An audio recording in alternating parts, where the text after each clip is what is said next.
I'm often asked about children with abilities, and most kids, I believe, are sensitives, but for some it runs in their family. So if you need to have a conversation with your children about their abilities and they feel odd, that they're able to see the other side or they know things before it's going to happen, make sure you point out to them that it does run in your family, that it's a genetic trait, so that they don't feel like it's some sort of a curse. It's really not. It's more of a heritage as I see it.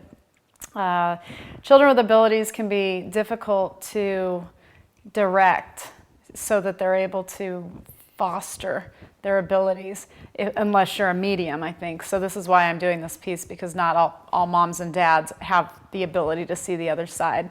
When I was a little girl, the other side did not scare me. It wasn't something frightening. Knowing things ahead of time and reading people's thoughts just seemed very natural for me. When you're talking to your kids about their abilities, make sure you give them some tools like a journal and a pencil so that they can write down the impressions they get so that they can make sense of it, or you can help them to make sense of it. If they're getting very grim, graphic, more like murderous dreams, that usually has to do with something a little bit more deep going on with them, because the mischievous spirits are only able to really access kids that, I guess, don't have boundaries with the living. If you don't have boundaries with the living, you're not going to have them with the dead.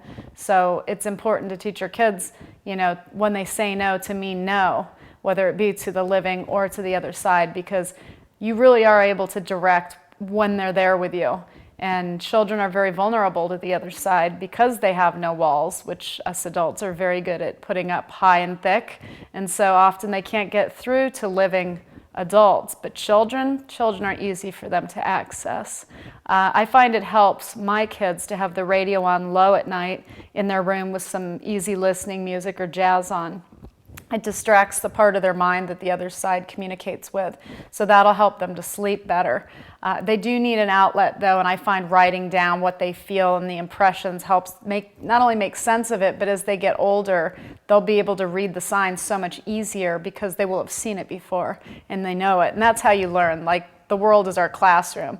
But I think the most important thing for children with abilities to know is that they're not alone, and that you really just grow up to be a cool adult with abilities, and that it's not something that you should be ashamed of. It's something you should fully embrace, because I believe if you're going to do it and you're going to honor your gift, that you just have to throw caution to the wind and be the best at it that you can possibly be, and be understanding and have a sense of humor and be a balanced person. So, instruct your children to stay who they are, but just try and understand their gift a little bit better, and that you'll be there to support them. And I think they'll be just fine.